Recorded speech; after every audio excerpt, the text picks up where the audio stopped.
basically how countries treat one another's diplomats posted there.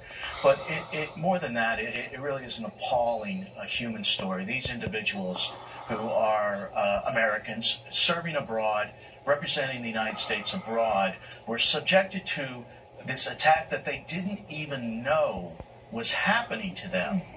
And therefore, and they could wind up with permanent brain damage or other permanent health repercussions. It really is it boggles the mind to believe that this could happen in this day and age. Number one, it also shows basically the folly of the Obama administration's attempt to normalize relations with Cuba and the Castro regime.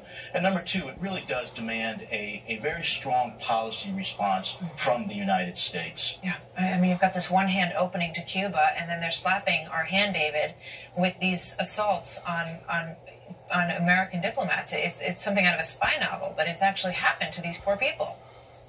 Yeah, this is truly bizarre and a remarkable relationship that we have with Cuba that's undergone some, miraculous changes over the last few years. Now, it's worthwhile to note that we're not yet sure who is responsible for these attacks. It could be Cuba, but reporters and media reports suggest it could also be a third country. Either way, Cuba has a responsibility under the Vienna Convention, as Jose noted, to protect our diplomats and help us protect our diplomats. It sounds like they're cooperating with U.S. authorities and Canadian authorities in order to figure out why this happened, how this happened, and how to prevent it from happening in the future. That's important. There should be a response from the U.S. Perhaps we have to put in place some new sanctions, targeted sanctions to retaliate. Perhaps we have to do expulsions of more Cuban diplomats. We have to have a firm response. But it's also important to note that we have made some progress in the relationship with Cuba by opening up Cuba as a result of the normalization of relations. And that has helped the Cuban people, and it's made Cuba a less closed society. I mean, if they are behind this attack, they don't seem to be, very grateful for the opening up of that relationship. I want to go back to both of you. I'm going to start with David quickly. Your response to the North Korean missile fire tonight. Well, this is really unfortunate.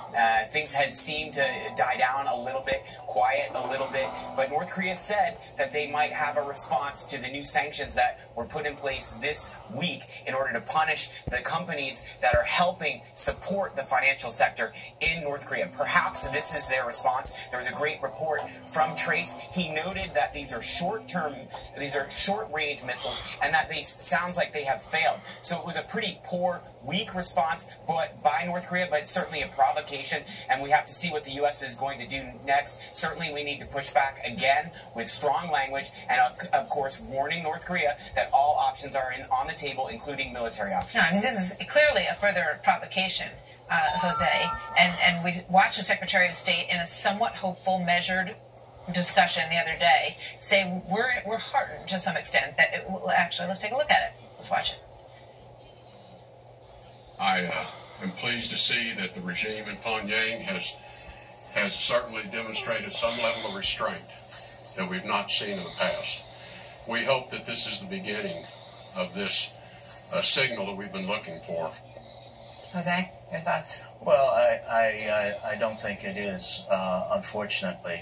I think that, as Trace Gallagher noted, we are in the midst of having some current military exercises going on with South Korea.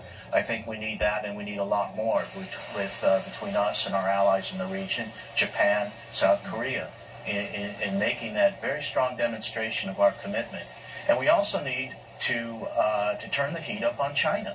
There's going to be no resolution to North Korea without China getting involved. And we have to use our leverage with China and keep pressing the Chinese. We need to hang North Korea all around their neck and identify them as the obstacle to a resolution to this crisis. Gentlemen, thank you very much.